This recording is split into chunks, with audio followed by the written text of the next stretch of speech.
Beans here may have retired from competitions, but for Jen, her family of surfing whippets, come on, it's just getting started. Now I'm on one of the Expo Line trains right now, not during one of the peak hours of overcrowding, but still, it's standing room only. You can see right behind me, cars are heading northbound, but on the opposite side, the southbound side, that's a different story. It's completely shut down as firefighters continue to put out the last remaining flames of this Getty fire. For the Trojan Knights, they've been at Tommy Trojan every single year since the 1940s. I asked some of them, what do they do to pass the time? They say they watch movies, they do their homework, they play games, but they're also doing something brand new this year. Take a look.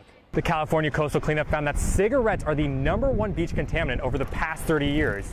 Cigarette butts make up 37% of the beach's trash. Part of this new enrollment period is also their new marketing campaign called the You Shouldn't Have To campaign, basically meaning that you shouldn't have to live with pain or any other health condition just because you don't have the proper insurance. Now, if you guys also want to be amazing and help donate to this amazing cause, please come by the Hecuba statue, go by Tommy Trojan. They got boxes set up. You can donate any cleaning supplies to donate to the Trojan Shelter. Reporting live for Annenberg Media, I'm Brogan Krooener. Beans here is an 8-year-old whippet who happens to be deaf. But what if I told you her hearing impairment is possibly the least interesting thing about her? Sure, Beans can swim, fetch, and speak on command, and yes, she has won Service Dog Awards and has more than 10,000 Instagram followers. But maybe most impressive, Beans can shred a gnarly wave.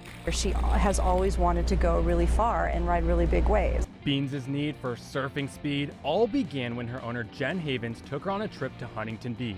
Beans voluntarily hopped up on a surfer's board and the man offered to take her out surfing. Despite being scared of the ocean, Jen agreed. When she came in and I saw how happy she was, I thought, oh, that was the right decision. Jen took Beans' new hobby a step further and began to enter Beans in surf competitions around the country. The dynamic duo traveled to 35 states, eventually bought an RV, and competed in multiple surf competitions a year. We just chase dog fun. That's all I'm into. The fun, however, came to a halt when the whippet was diagnosed with bone spurs that ran along her spine. Due to surfing being an impact sport, Jen made the hard decision to retire Beans. The two competed last weekend in one last competition before hanging up the board. It was just a special day for us, and she had a great time, you know, so it was a little bittersweet for me. Beans here may have retired from competitions, but for Jen, her family of surfing whippets, come on, it's just getting started. Jen's younger dog Ryder will continue to surf, but he needs a new partner. Jen says that she plans on adopting a new whippet very soon. As for Beans, she's now starring in a new movie, Beast Mode, which just premiered at the Toronto Indie Film Festival. Despite having new co-stars, Beans remains Jen's best friend. Just the fact that she's my dog and we're very in tune with each other, that's really what makes her special.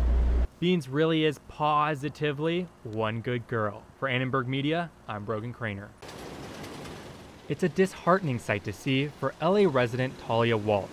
Mass amounts of trash polluting beautiful California beaches, and it's an issue that she's always had her eye on. Something that I've really been passionate about my whole life is the environment. After moving out to Los Angeles 10 years ago and working in the entertainment industry, Talia decided to quit her job and devote her life to making a difference. I really wanted to pursue something I was really passionate about and use the skills that I've gained through my decade of professional experience and put them to good use. Talia joined the Heal the Bay team, a nonprofit working to protect California beaches for the past 35 years. The organization also teaches about 25,000 local kids a year at its aquarium.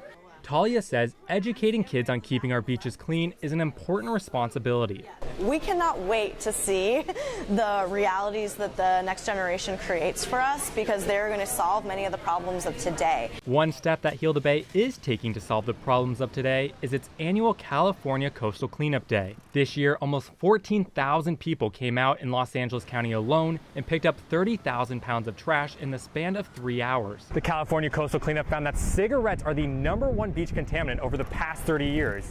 Cigarette butts make up 37% of the beach's trash. It's really disheartening to walk down one of your favorite beaches and to see trash. And it's something I think that we all experience. It's definitely something that Kathy Carrasco experiences, and it's why she brings her daughter to the Heal the Bay Aquarium. She loves the sea creatures and she knows that they're living, so I want her to grow up learning to protect them and help keep everything clean so that the animals can still be around when she gets older. By hosting events and educating kids, Talia hopes Heal the Bay will spark lifelong advocacy. When you're picking up your 10th cigarette butt, you're starting to really recognize the problem and a pattern of behavior that needs to be changed. And so once you see that, you can't unsee it. According to Talia, the actions of today hold significant weight in impacting the future of our oceans.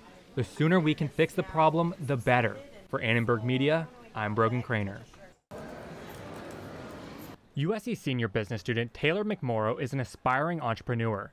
It's why she's so excited to hear Spanx founder Sarah Blakely speak tonight at USC Town and Gown. I was planning on going and hearing her speak tonight and just like hearing her story and learning a little bit more about her and seeing like maybe some ideas on how to get those ideas to fruition. Blakely is being honored tonight by USC Marshall and the Lloyd Greif Center as the 2019 Entrepreneur of the Year. After failing the LSAT twice, Blakely abandoned her dream of becoming a lawyer and started selling fax machines door to door. But it was her idea to cut her pantyhose that led to her multi-billion-dollar business.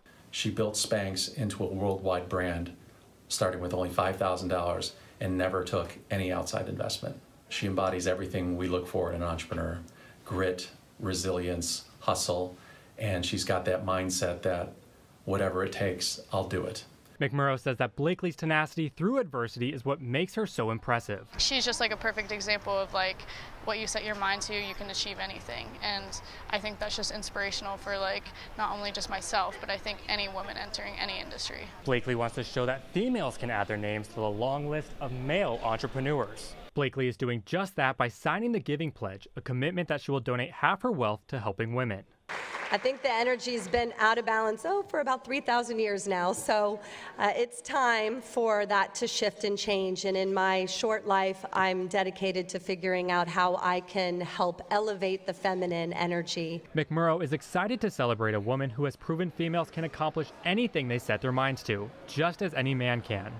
For Annenberg Media, I'm Brogan Kreuener.